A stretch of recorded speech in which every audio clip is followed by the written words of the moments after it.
وعدے کی پابندی کے حوالے سے گفتگو ہے۔ حضرت سیدنا ابو ہریرہ رضی اللہ تعالی عنہ آپ فرماتے ہیں سرکار مدینہ علیہ الصلوۃ والسلام نے ارشاد فرمایا، جس نے کسی مومن سے دنیا کی کوئی تکلیف دور کی، اللہ عز و جل قیامت کی تکلیف دور فرمائے گا۔ جس نے کسی تنگ دست پر آسانی کی، اللہ عز و جل اس پر دنیا اور آخرت میں آسانی فرمائے گا۔ اور جس نے کسی مسلمان کی پردہ پوشی کی، اللہ عز و جل دنیا اور آخرت میں اس کی پردہ پوشی فرمائے گا۔ اور اللہ عز و جل بندے کی مدد کرتا رہتا ہے جب تک بندہ اپنے بھائی کی مدد کرتا رہتا ہے۔ مفتی احمد یار خان نعیمی اس حدیث مبارکہ کے شرح کرتے ہوئے فرماتے ہیں، یعنی تم کسی فانی مصیبت دور کرو، اللہ عز و جل تم سے باقی یعنی آخرت کی مصیبت دور فرمائے گا۔ تم مومن کو فانی دنیاوی آرام پہنچاؤ، اللہ عز و جل تمہیں باقی اور اخروی آرام پہنچائے گا، کیونکہ بدلہ احسان کا احسان ہے۔ یہ حدیث مبارکہ بہت جامع اور معنی ہے۔ کسی مسلمان کے پاؤں سے کانٹا نکالنا بھی ضائع نہیں کرتا اللہ۔ حدیث کا مطلب یہ نہیں کہ صرف قیامت ہی میں بدلہ ملے گا، بلکہ قیامت میں تو بدلہ ملے گا ہی، اللہ تعالیٰ دنیا میں بھی بدلہ عطا فرماتا ہے۔ مزید فرماتے ہیں، جو مقروض کو معافی یا مہلت دے، غریب کی غربت دور کرے، تو انشاءاللہ دنیا اور دین اس کے لیے جتنی بھی مشکلیں ہیں اللہ تعالیٰ آسان فرما دیتا ہے۔ اللہ رب العزت نے ارشاد فرمایا، وَأَوْفُوا بِالْعَهْدِ إِنَّ الْعَهْدَ كَانَ مَسْئُولًا، اور عہد پورا کرو، بے شک عہد سے سوال ہونا ہے۔ مفسرین حضرت علامہ اسماعیل حقی رحمۃ اللہ تعالی علیہ اس آیت مبارکہ کے تحت نقل کرتے ہیں، آیت مبارکہ میں وعدہ پورا کرنے کا حکم دیا گیا، خواہ وہ اللہ کا وعدہ ہو یا بندوں کا۔ اللہ سے عہد اس کی بندگی اور اطاعت کرنے کا ہے، اور بندوں سے عہد ہر جائز عہد داخل ہے۔ افسوس در افسوس کروڑہا کہ وعدہ پورا کرنے کے معاملے میں بھی ہمارا حال کچھ اچھا نہیں، بلکہ وعدہ خلافی کرنا ہمارا قومی مزاج بن چکا ہے۔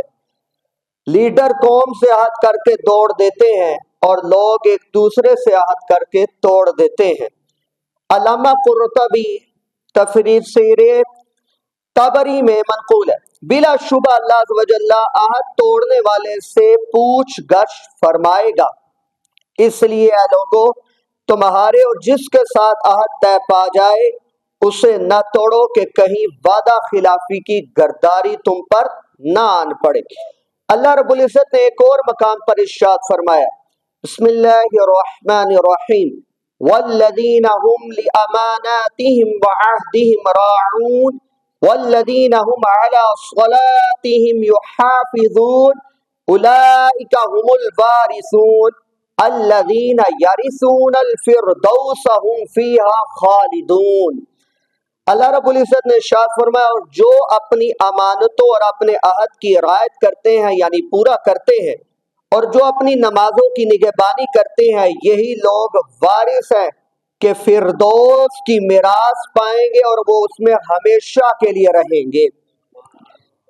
علامہ نعیمی دین مراد آبادی سورہ مومنین کے بیان کردہ 8ویں آیہ مبارکہ کے تحت فرماتے ہیں، خواہ وہ امانتیں اللہ عز و جل کی ہوں یا خلق خدا کی، اور اسی طرح عہد ہوا اللہ تعالیٰ کے ساتھ ہو یا مخلوق کے ساتھ، سب کی وفا کرنا، پورا کرنا یہ لازم ہے۔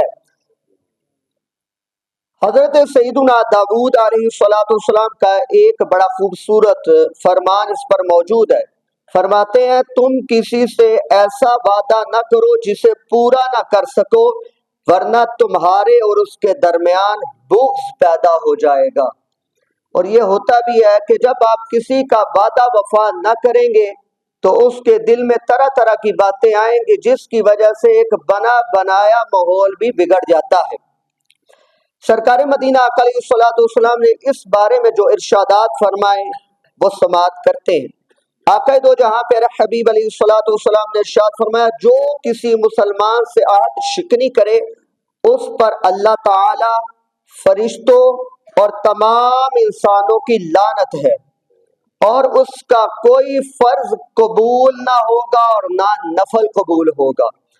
آقا علیہ الصلوۃ والسلام نے ارشاد فرمایا، لوگ اس وقت تک ہلاک نہ ہوں گے جب تک کہ وہ اپنے لوگوں سے عہد شکنی نہ کریں۔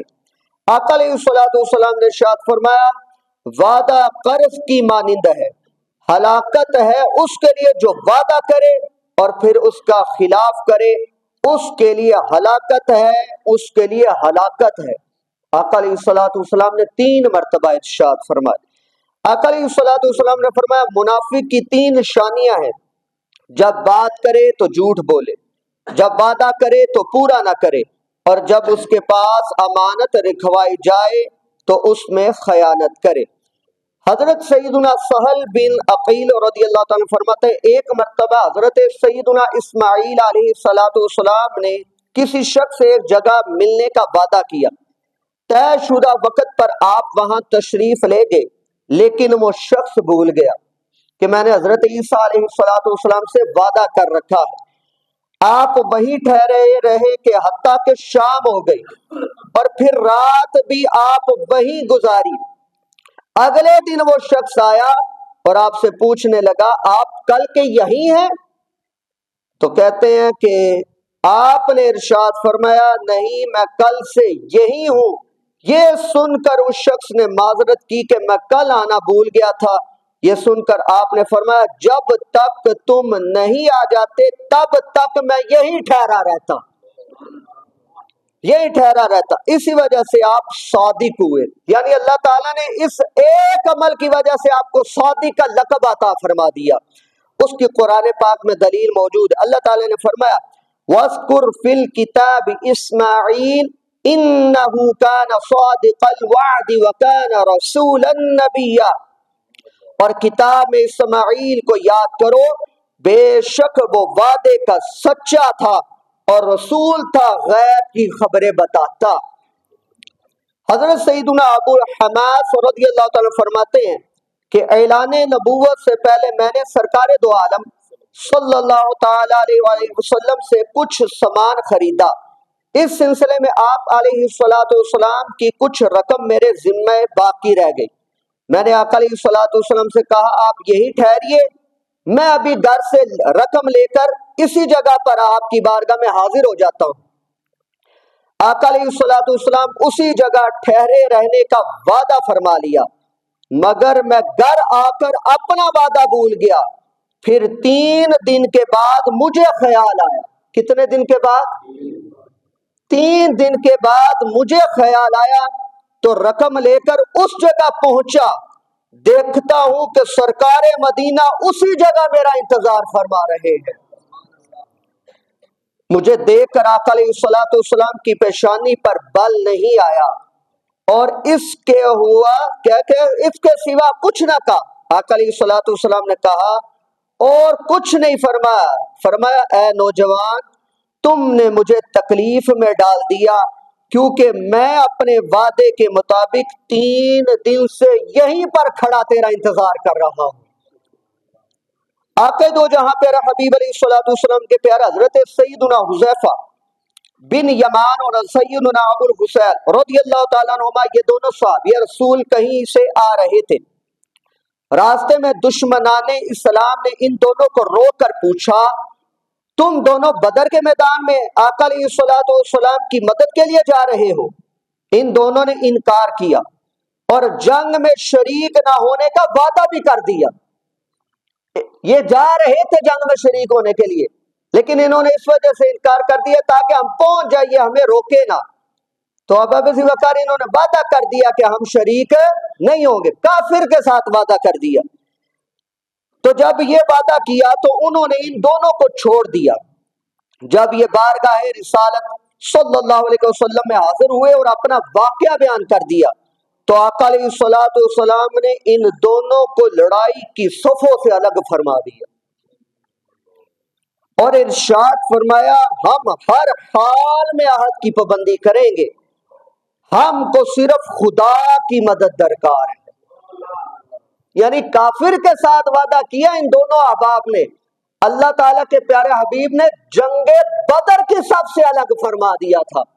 اندازہ لگائے کہ اس وقت افرادی قوت کتنی کم تھی، لیکن اس کے باوجود آقا علیہ الصلوۃ والسلام نے یہ بتایا، جب کافر کے ساتھ وعدے کی اتنی پابندی کروائی کہ اتنا بڑا غزوہ کہ جس کی انتہا ہے باب ذی وقار، اس غزوے سے پیچھے ہٹا دیا، تو اندازہ لگاؤ تو پھر مسلمان کے وعدے کی کتنی اہمیت ہے۔ حجت الاسلام حضرت سیدنا امام غزالی احیاء العلوم میں فرماتے ہیں کہ حضرت سیدنا عبداللہ ابن عمر بن عاص رضی اللہ تعالیٰ عنہما کی وفات کا وقت جب قریب آیا تو ارشاد فرمایا، ایک قریشی شخص نے مجھ سے میری بیٹی کا ہاتھ مانگا تھا، میں نے اس سے مبہم سا وعدہ کیا تھا، باخدا میں اللہ عز و جل سے نفاق کی تیسری علامت وعدہ خلافی کرنے کے ساتھ ملاقات نہیں کرنا چاہتا، میں تم سب کو گواہ بناتا ہوں کہ میں نے اپنی بیٹی کا نکاح اس شخص کے ساتھ کر دیا وفات کے وقت، یعنی جان لبوں پر آئی ہوئی ہے، لیکن وہ ایک وعدہ جو مبہم کیا، مشکوک وعدہ کیا، لیکن اباب ذی وقار اس وعدے کو بھی مرتے مرتے پورے کر کے گئے، اتنی وعدے کی پاسداری تھی۔ آخری بات سناتا چلوں، حضور پر نور شافی یوم النشور آقا علیہ الصلوۃ والسلام نے ارشاد فرمایا، وعدہ خلافی یہ نہیں کہ آدمی وعدہ کرے اور اس کی نیت اسے پورا کرنے کی بھی ہو، بلکہ وعدہ خلافی یہ ہے کہ آدمی وعدہ کرے اور اس کی نیت اسے پورا کرنے کی نہ ہو۔ ایک اور مقام پر ارشاد فرمایا، جب کوئی شخص اپنے بھائی سے وعدہ کرے اور اس کی نیت پورا کرنے کی ہو پھر پورا نہ کر سکے، وعدے پر نہ آ سکے، تو اس پر کوئی گناہ نہیں ہے۔ اس کی شرح پر لکھتے ہیں، حدیث مبارکہ کا مطلب یہ ہے کہ اگر وعدہ پورا کرنے والا پورا کرنے کا مکمل طور پر ارادہ رکھتا ہو مگر کسی عذر یا مجبوری کی وجہ سے پورا نہ کر سکے تو وہ گناہ گار نہیں۔ یوں ہی اگر اس کی نیت وعدہ خلافی کی ہو مگر اتفاقاً پورا کر دے، نیت کیا تھی؟ وعدہ خلافی، لیکن اتفاقاً پورا کر دے، تو سرکار مدینہ علیہ الصلوۃ والسلام کے یہ پیارے فرماتے ہیں تو گناہ گار ہیں اس بدبختی کی وجہ سے کہ وعدے میں نیت کا بڑا دخل ہے، وعدے میں نیت کا بڑا دخل ہے۔ اس بندے نے یہی کہا تھا، وہ چل انہیں للہ نہ بیکھی جائے گی بات اچھو کون دیتا ہے، نمٹا گے ذرا صحیح طرح، تو اب اباب ذی وقار جانتا کون ہے؟ اللہ عز و جل۔ اس طرح کی بڑکے نہیں مارنی چاہیے، اللہ تعالیٰ جب پکڑ کرتا ہے تو بڑی شدید پکڑ کر دیتا ہے، لیکن اگر کوئی دینے کی نیت رکھے تو اللہ غیب سے مدد بھی فرما دیتا ہے۔ انسان کی نیت اچھی ہونی چاہیے، اور نیت کا دار و مدار دل کے ساتھ ہے، اور دل کو جاننے والا میرا رب کردگار ہے، اللہ تعالیٰ کے سے ڈرنا چاہیے۔ اب یہ دیکھیے کہ اگر اس کی نیت دینے کی نہیں ہے لیکن سبب لگ گئے اس نے دے دیا، تو کہتے ہیں پھر بھی گناہ گار ہے۔ کیوں؟ کیونکہ اس کی نیت کھوٹی تھی۔ اور اگر دینے کی نیت پکی ہے لیکن نہیں دے سکتا تو اباب ذی وقار کو ایسا سبب نہیں لگ سکا، اس بندے خدا سے جا کر کہہ دے، سیدھا سیدھی بات کر دے کہ میرے سبب نہیں لگا، اور سچی بات ہونی چاہیے، تو اللہ تعالیٰ اس کو وعدہ خلافی میں نہیں لکھتا، اللہ تعالیٰ اس پر بھی اسے بھی اجر عطا فرماتا ہے اور معافی دینے والے کو بھی اجر عطا فرماتا ہے، دونوں پر اللہ تعالیٰ کرم فرماتا ہے۔ اللہ رب العزت کی بارگاہ بے کس پناہ میں دعا گو ہیں، ہم نے جو جس کے ساتھ وعدہ کیا ہوا ہے اللہ تعالیٰ ہمیں وعدہ وفا بننے کی توفیق عطا فرمائے۔ اپنے وعدوں کو پورا کرنا چاہیے، چاہے وہ وعدہ قرض کی صورت میں ہو، چاہے امانت کی صورت میں ہو، چاہے رب کی عبادت و ریاضتوں کی صورت میں ہو۔ اباب ذی وقار ایسے ایسے باتیں بھی سامنے آتی ہیں، کسی دکاندار کے پاس جانا ہوتا ہی ہمارا بھی، اور اسی طرح کسی ایسے کے پاس جو دیگے بنانے والے ہیں ان کے پاس بھی جانا ہوتا ہے، اباب ذی وقار اگلے رو رہے ہوتے ہیں، کہتے ہیں حافظ صاحب اتنے سال ہو گئے بندے قرضہ ہی نہیں دیندے پہ، اپنے دیکھو لوازمات سارے پوری کری آندے نے۔ تو اباب ذی وقار جہاں جس کا کوئی بھی قرضہ پھنسا ہوا ہے، اللہ تعالیٰ سے بندے کو حیا آنی چاہیے کہ آپ کے پاس جیسے سہولت آئے جتنی آئے آپ کم از کم اتنی تو پوری کرو، باقی کا مددگار تمہارا اللہ ہوگا، آپ کی نیت صاف ہوگی انشاءاللہ تعالی آپ کا مددگار ہو جائے گا۔ تو جتنی آپ کسی کے ساتھ جتنا اپنی دنیا میں، مجھے یہ بتائیے مرنے کے بعد آپ کا کوئی قرضہ اتارے گا؟ بس ہو جی، کوئی ایک مثال پیش کر دے چلو اپنے خاندان کی، کیا باو اجداد میں سے اتنا قرضہ کو چھوڑ گیا تو لوگ، پہلا حکم یہ ہے کہ تجہیز و تکفین کریں، اس کے بعد اس کا جتنا قرضہ ہے سارا ادا کریں، اس کے بعد تقسیم ہے وراثت کی۔ لیکن لوگ کیا کرتے ہیں، پہلے وراثت خود تقسیم کرنی ہے، باپ کے اوپر قرضہ ہے تو قرضہ باپ نے دیا ہے تو ہمیں کیا کر لگے، تو باپ سے بکار اس طرح نہیں ہے۔ شریعت یہ کہتی ہے سب سے پہلے اس کے کفن اور دفن کا انتظام کیا جائے، جو مال بچ جائے دیکھا جائے میرے باپ پر کتنا قرضہ ہے، اگر پوری وراثت قرضے میں چلی جائے تو شریعت یہ کہتی ہے سارے کا سارا باپ یا ماں یا جس کا بھی قرضہ اس وراثت میں کے زمرے میں بن رہا ہے سارے کا سارا ادا کر دو، سارے کا سارا